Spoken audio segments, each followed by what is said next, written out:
again, it's like a network of wires that connects every cell, tissue, organ to your brain. It animates your body. That's what gives our bodies life. All right? Anybody ever heard the term brain dead? Okay? When you're brain dead, your body doesn't work. Right? Because your brain supplies power to your body. All right? So it animates your body.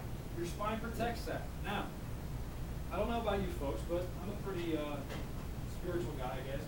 I believe that God encases important things in bone. So the best example is the skull, right? The skull really is only about a quarter of an inch thick, if that, right? But it's protecting this computer that runs our body, right? That's why you can fall and crack your head and you're still alive because it's so thick and it's so durable. But God encases important things in bone. And that's why the nervous system, the communication system, is encased in a series of bones, all right? So it's not one single bone. The spine is not one single bone. It's 24 individual bones. And that's how we can move and bend and twist, because it's movable. All right? But that spine is bony protection, because that nervous system is very important. It's very delicate. Now, this is a tough question I ask. Why does someone like Christopher Reeve, who had a very severe spinal cord injury, why does someone like him, who injured his lifeline, why did they become paralyzed from the point of injury down?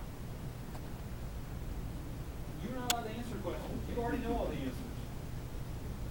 Why does somebody like Christopher Reeve, who suffers a spinal cord injury, why did they become paralyzed from the point of injury down?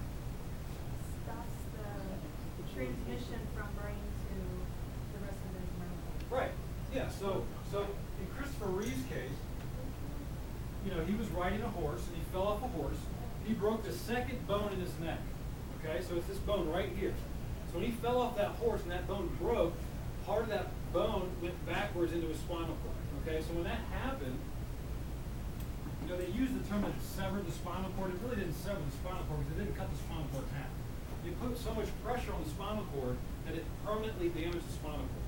So from that point down, from right there down, there was no communication between his brain and his body.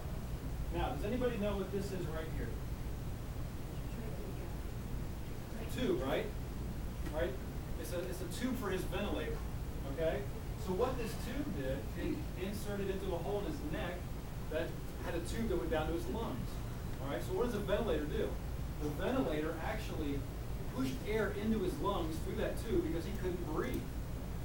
Again, from this point down, his body did not work. There was no communication between the brain and the body. So the brain was not sending any information to his lungs to breathe. So he had to have a machine that pumped air into his lungs and pumped air out of his lungs. That's how he was able to breathe. He had other machines that stimulated his digestive system to digest the food that he was eating. Now, obviously, he was in a wheelchair, right? So he's in a wheelchair, and if you ever seen pictures of Christopher Reeve, it's very interesting. He was in a wheelchair and had these platforms, where his hands were on these platforms like this, his feet were on platforms. Now, he's in this wheelchair, and he cannot move one of his fingers, and he can't move his arm. But did he break any of his fingers? Did he break any of his arms? Did he injure any fingers or injure any arms?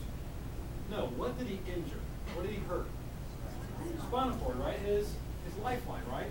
Okay? He couldn't wiggle his toes. He couldn't move his feet at all off of those platforms. But did he break his legs or his feet or his toes? No.